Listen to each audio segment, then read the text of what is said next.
Hello friends, आप देख रहे हैं आपका चैनल शेयर बाज़ार विद आयुष। और दोस्तों बात करेंगे इस वीडियो में किसके बारे में, कुछ आईपीओस के बारे में जिनको दोस्तों आज अप्रूवल मिला सेबी की तरफ से।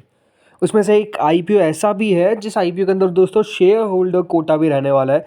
तो आप लोग देखिएगा वीडियो को पूरा ज़रूर, क्योंकि सारी इन्फॉर्मेशन आपको सिर्फ एक ही वीडियो में मिल जाएगी। तो ये वीडियो आपके लिए ज़रूरी होने वाला है। तो चलिए पहली कंपनी से दोस्तों शुरू करते हैं जिसका नाम है आई वैल्यू इन्फो सॉल्यूशंस। जी हाँ, ये एक पहली कंपनी है जिसको बेसिकली अप्रूवल मिला है। अब ये कंपनी करती क्या है, थोड़ा सा जानकारी आपको ये देता हूँ। तो दोस्तों एक Bengaluru based technology solutions company है जो यहाँ पर जिन्होंने ड्राफ्ट फाइल किया था सेबी के साथ, और अब उस ड्राफ्ट को अप्रूवल जो है वो बेसिकली मिल चुका है। सितंबर 5 को दोस्तों सेबी के साथ इन्होंने अपने पेपर्स फाइल किए थे। और अब दोस्तों कभी भी कंपनी अपना आईपीओ जो है वो लेकर आ सकती है। कैसा आईपीओ रहने वाला है, एक प्योर ओएफएसडी। हाँ, यानी कोई भी आपको इसके अंदर दोस्तों फ्रेश इश्यू का पोर्शन देखने को नहीं मिलेगा।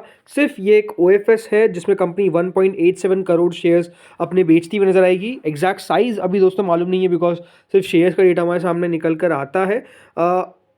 कंपनी के जो प्रमोटर्स है वो ऑलमोस्ट 38.67% इसके अंदर होल्डिंग रखते हैं। वहीं 61.33% जो है वो होल्डिंग है दोस्तों पब्लिक शेयर होल्डर, जिसके अंदर सुंदरा मॉरिशस की जो एक कंपनी है उनकी भी बेसिकली आपको होल्डिंग देखने को मिलेगी। तो ये दोस्तों पहली कंपनी हो गई जिसका नाम क्या था, आई वैल्यू। ठीक है, ये पहली कंपनी हो गई जिनको अप्रूवल मिलता हुआ नजर आया। सेकंड कंपनी पे दोस्तों बात करते हैं। दूसरी कंपनी दोस्तों आते हैं जिसका नाम है ओसवाल पंप्स। जी हाँ, ओसवाल पंप्स को भी अप्रूवल मिल चुका है। इस कंपनी ने भी दोस्तों 17 सितंबर को अपने पेपर्स जो थे वो सेबी के सेबी को दिए थे, यानी डीआरएसपी कंपनी ने 17 सितंबर को भरा था। इसके बाद दोस्तों कंपनी को आज अप्रूवल मिला। कंपनी दोस्तों एक हरियाणा बेस्ड कंपनी है जो सोलार पावर मैन्युफैक्चर करती है, और उसके अंदर जो ग्रिड आते हैं, जो सबमर्सिबल ग्रिड होते हैं, वो दोस्तों कंपनी कनेक्ट करती है। Monoblock pumps and electric Motors, right, इस प्रकार का कंपनी का बिजनेस है। अभी देखिए ज़्यादा कंपनी के बिजनेस के बारे में इन डेप्थ नहीं जानेंगे, सिर्फ कंपनी इस पे जान लेते हैं। सो ये आईपीओ कितना रहने वाला है, तो देखिए सबसे पहली बात तो ये IPO fresh issue plus OFS दोनों का कॉम्बिनेशन रहता हुआ देखने को मिलेगा। फ्रेश इशू रहने वाला है करीबन 1000 करोड़ का, प्लस ओएफएस रहेगा 1.13 करोड़ शेयर्स का। यानी इशू अपने आप में दोस्तों काफ़ी अच्छे साइज का हमको आता हुआ नजर आएगा, राइट। जो ओएफएस है वो दोस्तों आने वाला है from promoter Vivek Gupta. Company अगर देखा जाए तो यहाँ पर दोस्तों जो पैसा उठा रही है, the turnkey solar pumping systems provider will utilize fresh issue proceeds for capex. यानी कंपनी कैपेक्स के अंदर पैसा खर्च करेगी। कंपनी को एक नई मैन्युफैक्चरिंग दोस्तों करनाल जो हरियाणा में है वहाँ पर डालना है। कंपनी को अपने कुछ डेट को चुकाना है। तो ये जो आईपीओ का पैसा जो कंपनी यहाँ पर यूज़ करने वाली है वो यहाँ पर यूज़ करेगी, बाकी का जीसीपी में जाएगा, यानी जनरल कॉर्पोरेट पर्पसेस में आपको जाता हुआ दिखेगा। तीसरी कंपनी दोस्तों आती है क्वालिटी पावर इलेक्ट्रिकल इक्विपमेंट्स। जी हाँ, ये भी एक और नया इशू है जो बहुत जल्द हमको ओपन होता हुआ देखने को मिलेगा। ये कंपनी एक high voltage electric equipment and solutions provider है। इन्होंने भी दोस्तों 16 सितंबर को अपना आईपीओ भरा था और इनको भी अप्रूवल मिल चुका है। ये कंपनी 100% दोस्तों जो ग्रुप है पांड्यन फैमिली वो ओन करते हैं। जो आईपीओ दोस्तों रहने वाला है इसमें फ्रेश इशू रहेगा करीबन 225 करोड़ का। तो ऑफर फॉर सेल रहेगा 1.2 करोड़ इक्विटी शेयर्स का। और ये दोस्तों जो सेल है वो हमको आता हुआ देखने को मिलने वाला है bye promoter Chitra Pandyan.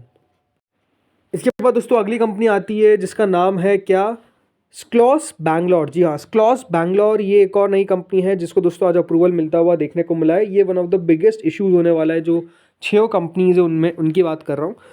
Company दोस्तों 20 सितंबर को अपने आईपीओ को फाइल किया था। ये कंपनी दोस्तों करीबन 5000 करोड़ रुपए याद रखिएगा रेस करती हुई देखने को मिलेगी। जो लोग नहीं जानते, स्क्लॉस बैंगलोर ये जो कंपनी है इसको आप अगर इस नाम से नहीं जानते तो इसको आप इस नाम से जानते होंगे जिसका नाम है लीला, राइट। लीला होटल्स, लीला ब्रांड जो है वो बेसिकली दोस्तों कंपनी यही है। तो सेम आप समझ सकते हैं। तो ये ऑपरेटर है of palaces, hotels and resorts, right. So 5000 crore का आईपीओ रहने वाला है, जिसमें से करीबन 3000 करोड़ का रहेगा फ्रेश इशू। तो ऑफर फॉर सेल रहेगा 2000 करोड़ का। जो ऑफर फॉर सेल है वो प्रमोटर जो इनके हैं उनकी तरफ से बेसिकली सेल होता हुआ देखने को मिलेगा। जो कंपनी है वो एक प्री आईपीओ राउंड भी याद रखिएगा कर सकती है करीबन 600 करोड़ का before the launch of IPO. ये कंपनी ने अपने डीआरएसपी में बताया था, राइट। सो कंपनी अगर बात करता हूँ स्क्लॉस बैंगलोर, तो ये कॉम्पीट करने वाली है listed peers like Indian hotels, Chalet hotels, then EIH, Juniper hotels. तो आप समझ सकते हैं कि दोस्तों नो डाउट जिस तरीके से अभी ये पूरी इंडस्ट्री भी करती हुई देखने को मिल रही है, काफ़ी शानदार है। तो आई थिंक एक सही समय पे हमको अच्छा आईपीओ जो है वो बेसिकली आता हुआ देखने को मिलने वाला है। अब दोस्तों बात करते हैं आखिरी आईपीओ के बारे में, और वो आईपीओ दोस्तों कौन सा वो है, एथर एनर्जी। जी हाँ, ये आईपीओ के अंदर शेयर होल्डर कोटा रहने वाला है। एथर एनर्जी काफ़ी लोग जानते होंगे और बेसिकली आपने 2024 के अंदर, राइट, मतलब इसी साल, अभी तो क्योंकि साल खत्म नहीं हुआ है, आपने दोस्तों लिस्टिंग देखी किसकी, ओला की। अब दोस्तों उसका एक राइवल हमको आता हुआ देखने को मिलने वाला है जिसका नाम है एथर एनर्जी। जी हाँ, इलेक्ट्रिक टू व्हीलर मैन्युफैक्चरर ये दोस्तों एथर एनर्जी है, जिनके द्वारा बेसिकली डीआरएसपी फाइल की गई थी 9 सितंबर को with the intention to raise funds for the establishment of E2W यानी electric two wheeler factory in the Maharashtra and debt reduction.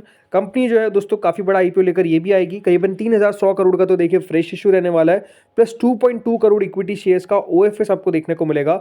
जो आईपीओ की टोटल साइज हो सकती है वो करीबन 4,500 करोड़ के आसपास हो सकती है। ये दोस्तों मनी कंट्रोल के द्वारा बताया गया है। अगर हम बात करते हैं आईपीओ के बारे में, तो Ather Energy will be the second company listing on the bourses after its rival Ola Electric Mobility, जो बेसिकली दोस्तों अगस्त के अंदर ही हमको आती हुई नजर आई थी। जो कंपनी के प्रमोटर्स है दोस्तों, उसमें आता है नाम तरुण संजय मेहता और स्वप्निल बबनलाल जैन। ये दोस्तों अपने 10 लाख शेयर बेचते हुए नजर आएंगे। इसके अलावा जो रिमेनिंग शेयर्स है वो ऑफलोड होंगे by investors like Caladium Investment, National Investment in Infrastructure Fund, Internet Fund, 3 State Ventures, IITM incubation cell, IITMS rural technology, इनके द्वारा अपना हिस्सा जो है वो बेसिकली बेचा जाएगा। अब देखिए जो कंपनी है, जो पैसा यहाँ पर यूज़ करने वाली है वो कहाँ पर करने वाली है, तो कंपनी ने साफ बता दिया है कि एस्टेब्लिश करेगी ये एक इलेक्ट्रिक टू व्हीलर फैक्ट्री इन महाराष्ट्र। वहाँ पर कंपनी का मेजरली पैसा खर्च होगा। इसके अलावा कंपनी अपने कर्ज को चुकाएगी और कंपनी ने बताया कि R&D के ऊपर पैसा खर्च होगा, मार्केट इनिशिएटिव के ऊपर खर्च होगा और जनरल कॉर्पोरेट पर्पजेस में कंपनी, याद रखिएगा, अपना पैसा जो है वो बेसिकली खर्च करने वाली है। तो फिर आपको ये सब समझ में आ चुका होगा। लेकिन सबसे बड़ा सवाल, एथर एनर्जी का शेयर होल्डर कोटा है तो फिर कौन सा हमको यहाँ पर शेयर लेना है, तो ये बात ध्यान रखिएगा। इसके लिए आपको लेना होगा हीरो मोटोकॉर्प। जी हाँ, हीरो मोटोकॉर्प शेयर आपको लेना पड़ेगा अगर आपको शेयर होल्डर कैटेगरी के अंदर यहाँ पर हिस्सा लेना है। नो डाउट इशू अपने आप में कह सकते हैं अच्छे साइज़ का रहेगा। बड़े बात ध्यान रखिएगा, इस आईपीओ के अंदर जो रिटेल का हिस्सा है वो 10% का ही रहने वाला है।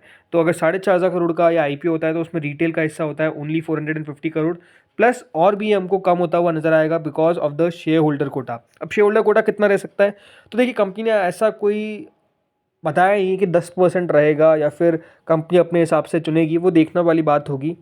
बट अगर 10% रहता है तो करीबन 450 करोड़ के आसपास का हिस्सा रहता हुआ देखने को मिलेगा। But no doubt Hero MotoCorp के शेयर होल्डर्स के लिए यहाँ पर फ़ायदा रहेगा बिकॉज आपके पास एक एक्स्ट्रा कैटेगरी रहेगी किसमें, आईपीओ में लगाने के लिए। अब सबसे बड़ा सवाल, खरीदना कब है। अब देखिए कंपनी को क्योंकि अप्रूवल मिल चुका है तो कंपनी हो सकता है कि अपना आईपीओ अगले हफ्ते लेके आ जाए। लेके आने में ऐसा नहीं होने वाला है, ऐसा अभी है, मतलब ऐसा कोई खबर नहीं है कि कंपनी अपना आईपीओ लेके आने वाली है अगले हफ्ते। लेकिन आपको बता रहा हूँ कि कंपनी के पास ऑप्शन अवेलेबल है कि उनको अपना आईपीओ कब लेकर आना है, वो उनके ऊपर डिपेंड करता है, राइट। तो कंपनी कभी भी अपना आईपीओ लेकर आ सकती है बिकॉज इसको अप्रूवल मिल चुका है। तो कंपनी ज़्यादा समय मुझे लगता नहीं कि लगाएगी, हो सकता है कि इसी फाइनेंशियल ईयर के अंदर लेकर आ जाए। अब वो देखते हैं आगे क्या निकल कर आता है। लेकिन हाँ, जिनको इस आईपीओ में इंटरेस्टेड है, पहली बात। दूसरी बात, जिनको शेयर होल्डर कैटेगरी में लगाना है तो उनके लिए अब हीरो मोटोकॉर्प खरीदना इंपॉर्टेंट रहेगा, तभी आपको ये फ़ायदा मिलता हुआ नजर आ जाएगा। अगर कंपनी ने एक बार आरएचपी फाइल कर दी और उसके बाद आप खरीदने आते हैं तो फिर एक बात ध्यान रखिएगा, उसका कोई भी मतलब नहीं रहने वाला है। तो होपफुली आपको वीडियो अच्छा लगा होगा। इस वीडियो में तो इतना ही था, जो इन्फॉर्मेशन थी आपके साथ मैंने शेयर करी। इस वीडियो में इतना ही था। Thank you friends for watching this video.